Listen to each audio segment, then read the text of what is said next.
is a bit preoccupied at the moment, so I guess I'm going to be your guest reviewer for today. Okay, let me know when I'm on.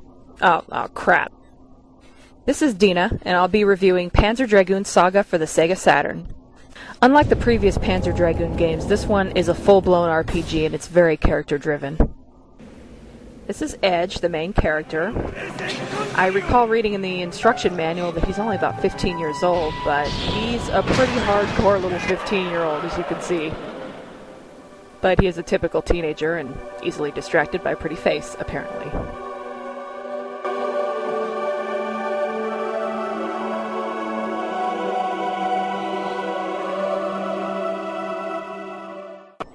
I have edited the hell out of this opening FMV, but when you play the actual game, you're going to want to just sit back and enjoy it because it's like 10 minutes long and it's just beautiful to watch. There aren't too many games I can think of where the story starts off with the death and resurrection of the main character. The only other one I can think of is off the top of my head is Soul Reaver, which also happens to be a favorite of mine. Enough about the opening, let's move on to gameplay. This game plays like a dream. Unlike the previous Panzer Dragoon games where you were on a rail, you can fly anywhere in this game. And when I say anywhere, I mean anywhere.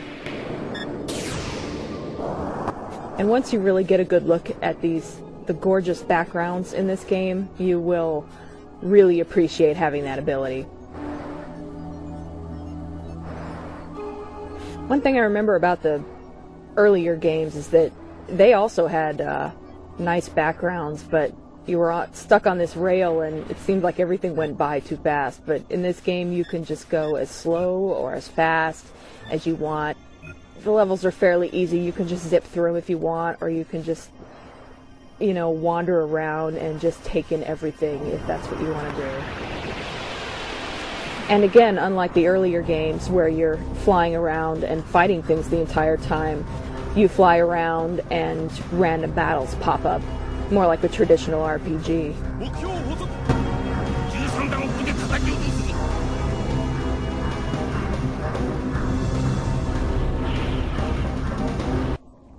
The battle system for this game is also really simple, and this is where it's maybe a little more like the older games, where you have the A button to fire your gun and the B button to fire the dragon's lasers. The only thing about that might be considered a drawback is that, unlike the previous games where you drag the cursor over the targets and select them that way, the dragon pretty much picks targets at random to fire at. But the dragon has such an obscene amount of lasers that it usually isn't a problem. But if you ever need to pick like only 1 or 2 targets to fire at, you'd want to use your gun for that. Throughout the game, your dragon also learns some really cool special attacks referred to as berserk attacks. Whenever you do one of these attacks, it uses up points. It's pretty much like the magic points in an RPG, only in this game you have berserk points. Also, you may have noticed by now that at the bottom of the screen there's a radar that shows your dragon's position in relation to where the enemy is, and you can be behind them or in front of them or off to the side, and they can also choose where they are in relation to you, and you circle around each other basically, and it's chaos, but it's controlled chaos.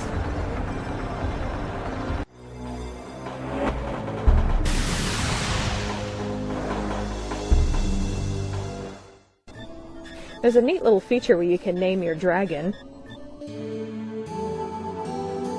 Probably one of the coolest things about this game is the fact that your dragon has the ability to morph into different types of dragons, and you can control that. And basically what you do is you change the shape of your dragon based on what kind of attributes you want it to have. I always choose agility and attack power, but you could also choose defense and spirituality, which means its berserk attacks are very powerful. And you can pet your dragon. He's a good dragon. He likes to be petted, and you can like run around and play with him, which I don't think there's any real use for that. It's just fun, and he tries to impale you on his horn. I guess that's how he shows affection.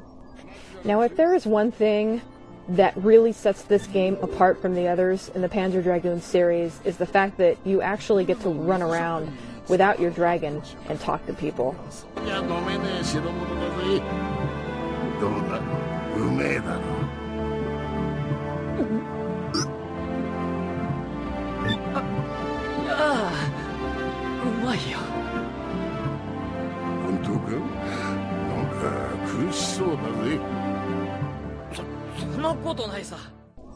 And of course, like any RPG, you get to go into shops and buy and sell items.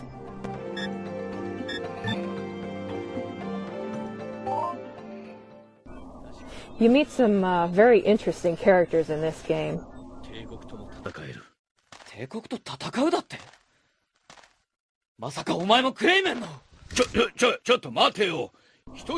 Like Gash, for example.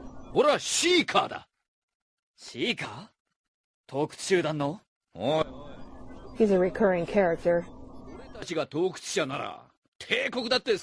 He's kind of odd, and I think Edge just doesn't know quite what to think of him at first. And then there's Payet, who is really little more than comic relief, but he's a favorite of mine.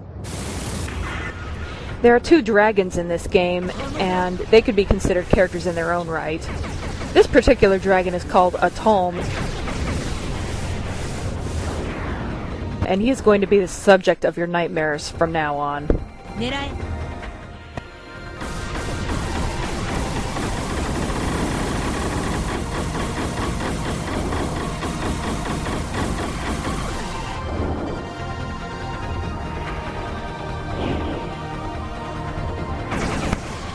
He also has about the best villain music since One Winged Angel.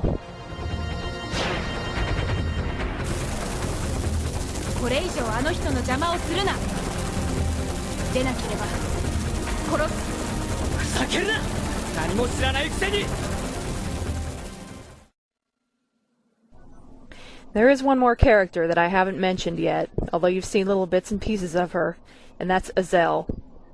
But if you want to know anything about her, you're just going to have to play the game, because almost anything I could say about her would be a spoiler. So that's my review of Panzer Dragoon Saga. It's just about my favorite game of all time. I admit I sound like a fangirl, but it really is an awesome game. It's unique. I don't care how much it's going for on eBay. Just buy it. Okay, bye.